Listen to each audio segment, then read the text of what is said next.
উপমান কর্মধারয় এবং উপমিত কর্মধারয় দুইটার মধ্যে পার্থক্য করতে হলে আমার যে জিনিসটা মনে রাখতে হবে সেটা হচ্ছে বিশেষণ। আর আমরা সবাই জানি বিশেষণ কি, কোনো একটি শব্দ দ্বারা যদি দোষ, গুণ, অবস্থা, ভালো, খারাপ ইত্যাদি বোঝায় তাহলে এগুলো হচ্ছে আমাদের বিশেষণ। যেমন ভালো ছেলে, এই ভালোটা কি ছেলেটার একটা গুণ, তার মানে এটা হচ্ছে কি বিশেষণ। যদি বিশেষণের ব্যবহার থাকে তাহলে আমাকে বুঝতে হবে সেটা উপমান কর্মধারয়, এবং বিশেষণের ব্যবহার না থাকলে বুঝতে হবে সেটা উপমিত কর্মধারয়। কুসুম কোমল, এখানে কুসুম কোমলের কোমল কিন্তু বিশেষণ, কারণ কোমল মানে কি নরম, তার মানে এটা কুসুমের অবস্থা বোঝাচ্ছে। আর আমি একটু আগেই বলেছিলাম যে বিশেষণ কি, বিশেষণ হচ্ছে যা দ্বারা দোষ গুণ অবস্থা বোঝায়। তার মানে এখানে কুসুম কোমল হচ্ছে উপমান কর্মধারয়। সেম তুষার শুভ্র, এখানে শুভ্র মানে কি সাদা, তার মানে তুষার কী রঙের, কেমন অবস্থা, সাদা, এটা বোঝাচ্ছে। তাই এখানে তুষার শুভ্র এবং কুসুম কোমল দুইটি হচ্ছে কি উপমান কর্মধারয় সমাস। তার মানে এখানে আমি বিশেষণ যেহেতু পেয়েছি তাই উপমান কর্মধারয় সমাস। এখন উপমিত কর্মধারয়। উপমিত কর্মধারয়ের বিষয়টা কি ছিল, বিশেষণ থাকবে না।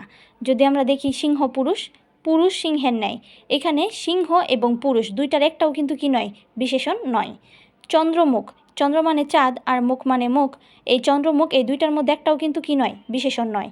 তার মানে এই দুইটার একটি তো বিশেষণ নেই, তার মানে এটি একটি উপমিত কর্মধারয় সমাস।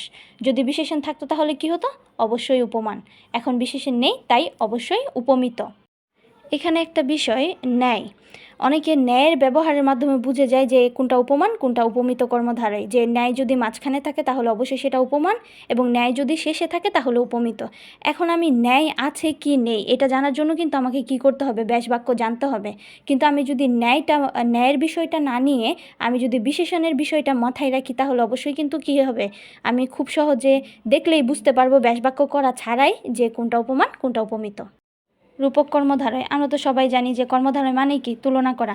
তো রূপক কর্মধারয়ও এর ব্যতিক্রম নয়। রূপক কর্মধারয় মানেও হচ্ছে কি তুলনা করা, তবে যে দুইটি বস্তুর মধ্যে আমি তুলনা করব অবশ্যই একটি দৃশ্যমান হবে, অপরটি কি অদৃশ্যমান।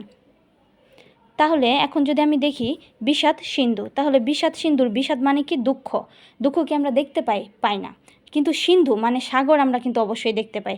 তাহলে এই যে বিষাদ সিন্ধু, এই উদাহরণটি হচ্ছে কি রূপক কর্মধারয়ের উদাহরণ। মন মাঝি, মনকে আমরা দেখতে পাই না, কিন্তু মাঝি দেখতে পাই, তার মানে একটি অদৃশ্যমান একটি দৃশ্যমান। তার মানে এই মন মাঝি হচ্ছে কি রূপক কর্মধারয়। তাহলে এখন আমাদের কি হলো, উপমান, উপমিত এবং রূপক কর্মধারয় আমরা খুব সহজে চিনে ফেললাম। এখানে ব্যাস বাক্য যদি দেওয়া নাও থাকে এক্সামে, তারপরেও কিন্তু কি আমরা অ্যান্সার করতে পারবো যে কোনটা উপমান কোনটা উপমিত এবং কোনটা রূপক কর্মধারয়।